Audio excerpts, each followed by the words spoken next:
80-90 দশকের মা চাচিরা, ঠিক আছে, তারা এরকম মাটি দিয়ে ঘর লিখতো। তো এইটা একটা শিল্পের কাজ।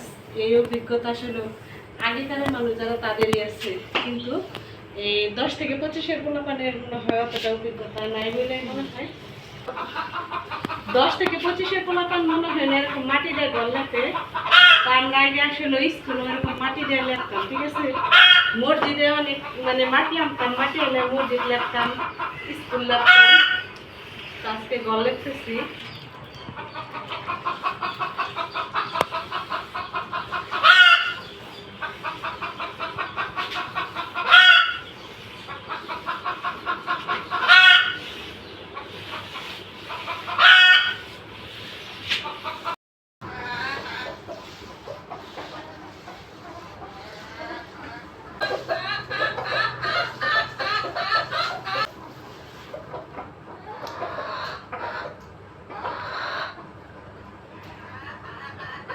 তো আলহামদুলিল্লাহ পুরা ঘর প্রায় লেপা শেষ করছি, আপনাদের একটু দেখাই।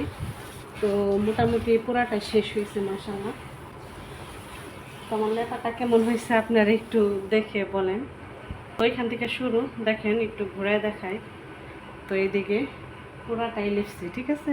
মাটির লেপাটা শুকায় তখন আর কি একটু বেশি সুন্দর লাগে। একদম শুকাইলে ফকফকা একদম দবদবে একটা কালার আসে, দেখতে খুব সুন্দর লাগে।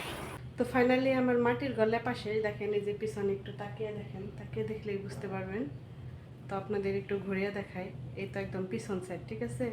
এই দিক থেকে একদম পুরোটা আমি লেপা শেষ করছি। তো কেমন হয়েছে কমেন্টসে জানাবেন। তো এটা হইতেছে ব্যাক ক্যামেরার ভিডিও, পুরোটা দেখেন কেমন হয়েছে, ঠিক আছে। আশা করি মোটামুটি ভালো হয়েছে। তো কমেন্টসে আপনারা জানাবেন। এদিক দিয়ে আমি একটু পাড়া দেওয়ার কারণে দেখেন একদম পুরো ছাপ উঠে গেছে। তো নেক্সট কোনো ভিডিওর জন্য অপেক্ষা করুন। সেই সুন্দর